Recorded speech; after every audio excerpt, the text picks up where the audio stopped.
বিষ্ণুপ্ৰসাদ ৰাভা 1967 চনত তেজপুৰ সমষ্টিৰ পৰা নিৰ্দলীয় প্ৰাৰ্থী হিচাপে বিধায়ক হয় আৰু বিধায়ক হোৱাৰ পিছত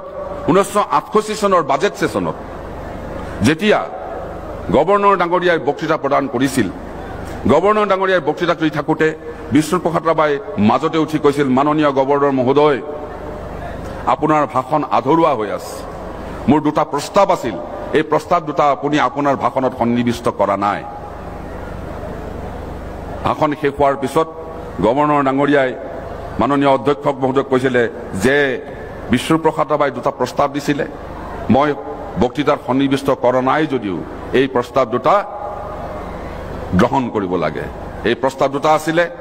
জ্যোতিপ্ৰসাদ আগৰৱালাৰ নামত গুৱাহাটীত এখন ফিল্ম ষ্টুডিঅ' হ'ব লাগে সেই ফিল্ম ষ্টুডিঅ' হ'ল এটা জ্যোতি চিত্ৰমন গুৱাহাটীত এখন অত্যাধুনিক ৰংগমঞ্চ বা প্ৰেক্ষাগৃহ হ'ব লাগে সেইখনে হৈছে ৰবীন্দ্ৰ ভৱন আৰু সেই বিষ্ণুপ্ৰসাদ ৰাভা লাহে লাহে 1968 চনত দুৰাৰোগ্য কেঞ্চাৰ বেমাৰত আক্ৰান্ত হয় আৰু কেঞ্চাৰ বেমাৰত আক্ৰান্ত হোৱাৰ পাছত বম্বেত চিকিৎসাধীন হৈ থাকে চৰকাৰৰ সাহায্যত বম্বেৰ পৰা ঘূৰি অহাৰ পিছত আকৌ তেজপুৰ চিভিল হস্পিটেলত সোমাবলগীয়া হয় চিকিৎসাৰ বাবে আৰু মৃত্যুৰ 3 দিন আগত বিষ্ণুপ্ৰসাদ ৰাভাই তেওঁৰ ৰোগশয্যাত এটি গান লিখি থৈ যায় গানটি কাৰোবাক দিম বুলি ভাবিছিল যদিও গায়ক নোহোৱাত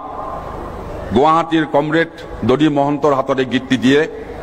আৰু দদী মহন্তক কৈছিলে যে গানটো কাৰোবাক গাব দিবা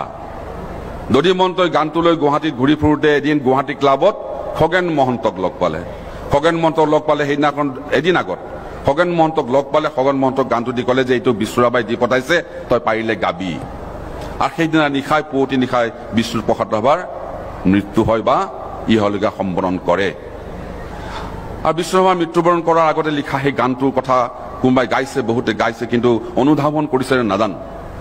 মহাপুৰুষ শ্ৰীমন্ত শংকৰদেৱৰ ভাওনা আৰম্ভ হয় ধেমালি নান্দি তালেৰে ভাওনা আৰম্ভ হোৱাৰ পিছত সূত্ৰধাৰে সূত্ৰ ধৰাৰ পিছত অভিনেতা অভিনেত্ৰীয়ে অভিনয় কৰে আৰু ভাওনাত যদি কাজিয়া লাগে ধুমুহা হয় ভাওনা ভাঙি যায় ভাওনা সমাপ্ত হোৱা নুবুজায়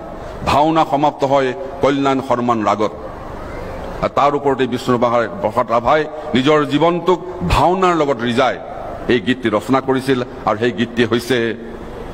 এই মোৰ সেই গান জীৱন নাটৰ শেষ ৰাগিনী